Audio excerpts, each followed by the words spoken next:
எல்லாருக்கும் வணக்கம். இந்த எக்ஸ்பிளைனருக்கு உங்களை வரவேற்கிறேன். 2026ல நம்ம நிதர்சனமான உண்மை என்ன தெரியுமா? ஒரு பக்கம் பணவீக்கம், அதாவது இன்ஃப்ளேஷனை எகிரிட்டு இருக்கு. இன்னொரு பக்கம் ஏஐ டெக்னாலஜின்னு வேலை வாய்ப்புகள்ல பல அதிரடி மாற்றங்கள். இந்த சூழல்ல ஃபினான்ஷியல் நாலேஜ் அப்படிங்கிறது முன்ன விட இப்போ ரொம்ப ரொம்ப அவசியமான ஒண்ணா மாறிடுச்சு. நம்ம எதிர்காலத்தை பாதுகாக்க சரியான முதலீட்டு முடிவுகளை எப்படி எடுக்கிறதுன்னு தான் இன்னைக்கு நம்ம ரொம்ப தெளிவா பார்க்க போறோம். வாங்க ஆரம்பிக்கலாம். கொஞ்சம் பிராக்டிக்கலா யோசிச்சு பாருங்களேன்.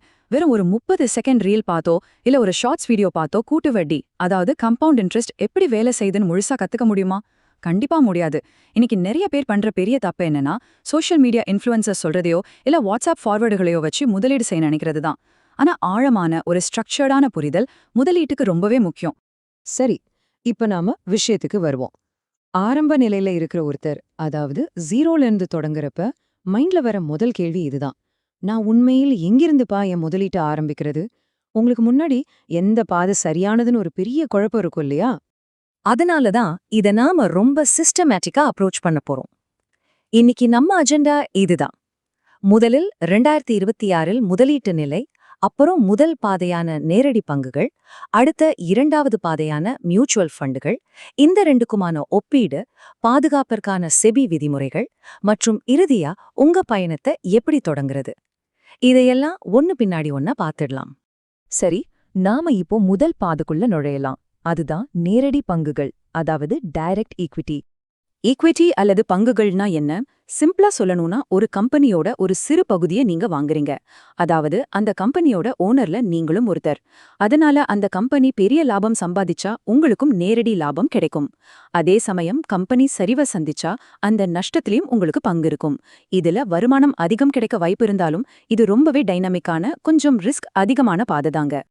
இப்படி நேரடியாக பங்குகளை வாங்கணும்னா உங்களுக்கு கண்டிப்பா ஒரு டிமேட் அக்கவுண்ட் தேவைப்படும். டிமேட் அக்கவுண்ட்னா ஒன்னும் பெரிய கம்பசூத்திரம்லாம் இல்லைங்க. உங்க பங்குகளை டிஜிட்டல் வடிவத்துல பத்திரமா வைக்கிற ஒரு எலக்ட்ரானிக் லாக்கர் மாதிரி, அவ்வளவுதான். முன்னாடி மாதிரி பேப்பர் சர்டிபிகேட்லாம் இப்ப கிடையாது. ஓகே, இப்போ நம்ம இரண்டாவது பாதைக்கு வருவோம். இதுதான் மியூச்சுவல் ஃபண்டுகள். மியூச்சுவல் ஃபண்ட்னா என்ன தெரியுமா? இது ரொம்ப அருமையான ஒரு கான்செப்ட். உங்கள போல என போல இருக்கிற பல முதலீட்டாளர்கள் கிட்ட இருந்து பணத்தை ஒன்னா திரட்டி ஒரு பெரிய தொகையாக்குவாங்க. அப்புறம் ஒரு ப்ரொஃபஷனல் ஃபண்ட் மேனேஜர் அந்த பணத்தை பங்குச் சந்தையிலேயோ இல்ல பத்திரங்கள்லயோ பிரிச்சு முதலீடு செய்வார். அதாவது நீங்க தனியா கஷ்டப்பட்டு ரிசர்ச் பண்ண வேண்டியதில்ல, உங்க பணத்தை நிபுணர்கள் பார்த்துப்பாங்க.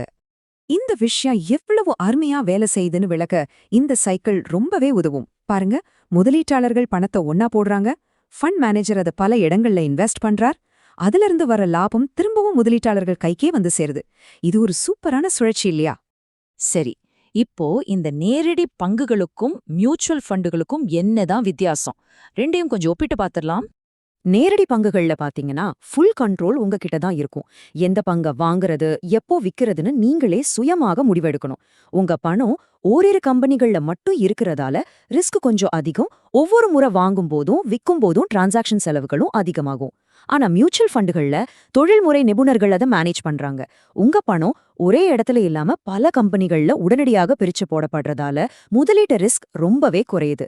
பலரோட பணம் ஒன்னா சேர்றதால உங்களுக்காகும் பரிவர்த்தனை செலவும் கணிசமாக கம்மியாகுது. இந்த அம்சங்களை ஒப்பிட்டு பார்க்கறப்போ ஒரு விஷயம் ரொம்ப தெளிவா புரியும்.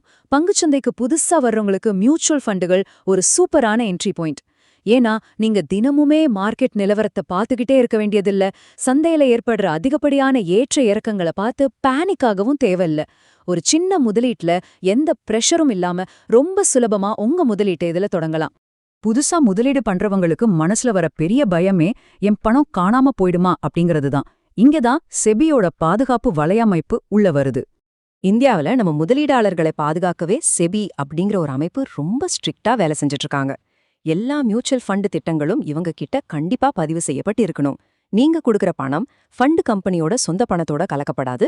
அது சட்டப்பூர்வமாக பாதுகாக்கப்பட்ட ஒரு ட்ரஸ்ட்ல தான் இருக்கும். அது மட்டும் இல்லாம உங்க பணத்தை அவங்க எங்க முதலீடு பண்ணியிருக்காங்க அப்படிங்கிற எல்லா விவரங்களையும் ரொம்ப வெளிப்படையா டிரான்ஸ்பரண்டா முதலீடாளர்கள் கிட்ட சொல்லியே ஆகணும். இப்போ இந்த ஸ்லைட்ல ஒரு ரொம்பவே சுவாரஸ்யமான விஷயத்தை நீங்க கவனிக்கலாம். அதுதான் இந்த ரிஸ்கோமீட்டர். செபி கொண்டு வந்த கட்டாய விதிமுறை இது. ஒரு திட்டத்துல எவ்வளவு ரிஸ்க் இருக்குன்னு ஆரம்பகட்ட முதலீட்டாளர் கூட ஈஸியா புரிஞ்சுக்கிற வகையில இந்த ரிஸ்கோமீட்டர் ஒர்க் ஆகுது. நீங்க முதலீடு செய்யறதுக்கு முன்னாடியே இது உங்களுக்கு எவ்ளோ செட் ஆகும்னு நீங்க தெளிவா தெரிஞ்சுக்கலாம். இவ்ளோ தெரிஞ்சுக்கிட்டதுக்கு அப்புறம் அடுத்தது என்ன? ஆமாங்க, உங்க நிதி பயணத்தை எப்படி தொடங்குறதுன்னு பார்க்கலாம். உங்களுக்கான 3 சிம்பிளான ஸ்டெப்ஸ் இதோ. முதல் படி, சும்மா இன்டர்நெட்ல வர ட்ரெண்ட்ஸை பார்த்து முதலீடு செய்யாம உங்களுக்கான ஒரு தெளிவான ஃபினான்ஷியல் கோலை செட் பண்ணுங்க. 2வது படி, உங்க முதலீடுகளை ஹேண்டில் பண்ண ஒரு டிஜிட்டல் டிமேட் அக்கவுண்ட் ஓபன் பண்ணுங்க. 3வது படி, ரொம்ப முக்கியமான ஒன்னு, ஒரு சிப் அதாவது சிஸ்டமேட்டிக் இன்வெஸ்ட்மெண்ட் பிளான் மூலியமா உங்க முதலீட்டை தொடங்குங்க. சிப்ல இருக்கிற ஒரு மேஜிக் என்ன தெரியுமா? உங்ககிட்ட பெரிய அமௌண்ட் இருக்கணும்னு அவசியமே இல்ல. மாசம் வெறும் 500 அல்லது 1000 ரூபாயில இருந்து கூட நீங்க இதை ஆரம்பிக்கலாம். மாசம் ஒரு குறிப்பிட்ட தேதியில இப்படி தொடர்ந்து முதலீடு செய்யும்போது மார்க்கெட் ஏற்ற இறக்கங்களால வர்ற ரிஸ்க் ரொம்பவே குறைஞ்சிடும். லாங் டேர்ம்ல இந்த ஒரு சின்ன ஒழுக்கமான தொடர்ச்சி தான் உங்க வெல்த்த பல மடங்கு பெருக்கும். இந்த எக்ஸ்பிளைனரை நம்ம முடிக்கிறதுக்கு முன்னாடி பிஎஸ்சி முதலீட்டாளர் பாதுகாப்பு நிதியோட ரொம்ப பவர்ஃபுல்லான ஒரு கோட் எனக்கு ஞாபகம் வருது. படித்த முதலீட்டாளரே பாதுகாக்கப்பட்ட முதலீட்டாளர் என்று நாங்கள் நம்புகிறோம். என்ன ஒரு அருமையான வாசகம் பாருங்க. சரியான நிதி சார்ந்த அறிவும் புரிதலும் தாங்க உங்க பணத்தை பாதுகாக்கும் மிகப்பெரிய ஆயுதம். அந்த ஆயுதத்தை நீங்க இன்னைக்கு சரியா கையில எடுத்திருக்கீங்க. இப்ப நான் உங்ககிட்ட ஒரு கேள்வி கேக்குறேன். உங்களுக்கான முதல் நிதி இலக்கு என்னவா இருக்க போகுது? யோசிங்க. உங்க எதிர்காலத்துக்கான அந்த முதல் ஸ்ட்ரக்சர்டான அடிய இன்னைக்கு எடுத்து வைங்க. இந்த தகவல் உங்களுக்கு ரொம்ப யூஸ்ஃபுல்லா இருந்திருக்கும்னு நம்புறேன். இந்த மாதிரி இன்னும் நிறைய விஷயங்களை தெரிஞ்சுக்க நம்ம வெல்த் கைட் சேனலை சப்ஸ்கிரைப் பண்ண மறக்காதீங்க. வாங்க முதலீடு செய்ய கத்துக்குவோம், ஒன்னா முன்னேறுவோம்.